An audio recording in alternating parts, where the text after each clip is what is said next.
আজকে আমরা করব ব্যাটার ফ্রাই। এর জন্য আমি 6 পিস ভেটকি ফিলে নিয়ে এসেছি। বাজারে গিয়ে ব্যাটার ফ্রাইয়ের জন্য বললেই ওরা সেরকম সাইজ করে দেবে। এর জন্য বাকি উপকরণ লাগবে আদা, রসুন, পেঁয়াজ, কাঁচা লঙ্কা, গ্রিন চিলি, নুন, সল্ট, ভিনিগার, হলুদ, টার্মারিক, গোলমরিচ, পিপার, বেসন আর ডিম।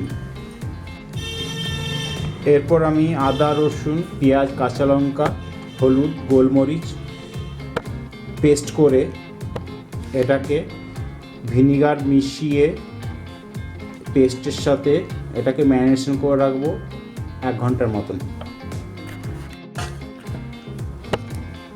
পেস্ট এরপর ভেটকির সাথে ভালো করে মাখিয়ে এটাকে ম্যারিনেশনের জন্য রেখে দেবো 1 ঘন্টার মতন, 1 আওয়ার্স। এর সঙ্গে আমি দেবো একটু ভিনিগারও।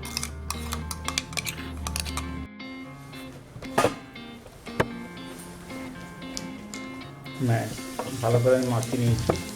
এবার এটা 1 ঘন্টার মতন থাকবে। এবার আমি বাটারটা তৈরি করব। এর জন্য প্রথমে আমি নিয়েছি বেসন, পরিমাণ মতো নুন, কালো জিরে আর ডিম।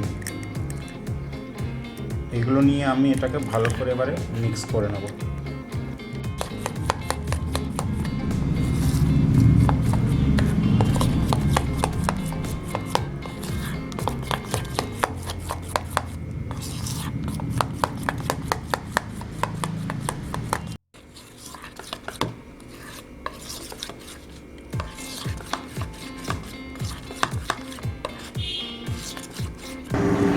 এরপর আমি বাটার ফ্রাইয়ের জন্য একটা কড়াইয়ে গরম করে ওর মধ্যে তেল দিচ্ছি, সরষের তেল, আর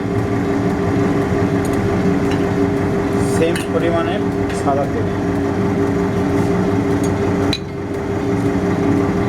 আমার তেল গরম হয়ে এসছে। এরপর আমি যে ব্যাটারটা করে রেখেছিলাম বেসন আর ডিম দিয়ে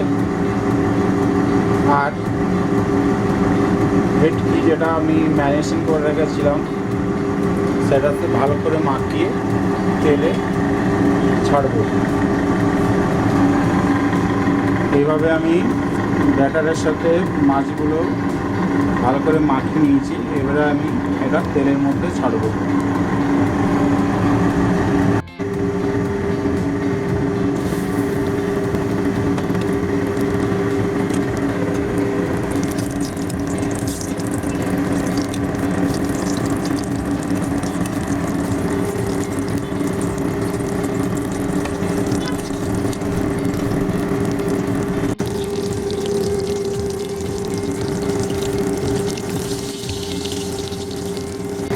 ব্যাটার ফ্রাই হয়ে এসছে ভাজা।